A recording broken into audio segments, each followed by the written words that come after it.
السلام علیکم ورحمۃ اللہ وبرکاتہ۔ زمانہ ہے جاہلیت میں مائیں ایسی ہوتی تھیں۔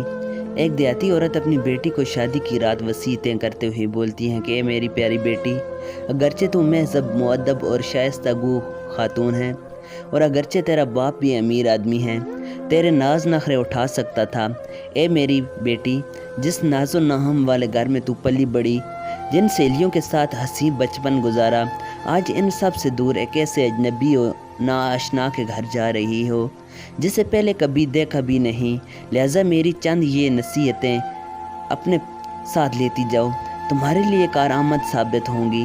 اپنے شوہر کے ساتھ شکر اور صبر سے رہنا، دھیان سے اس کی بات سننا اور من و لگن سے اس کی فرما برداری کرنا، اس کے اشاروں کو سمجھنا اور اپنے عیوب کو اس سے بچا کے رکھنا، اس کے کھانے کے اوقات کو یاد رکھنا، اس کی نیند میں خلل نہ ڈالنا، کیونکہ بھوک غصے کو اور نیند میں خلل اندازی نفرت کا سبب بنتی ہے۔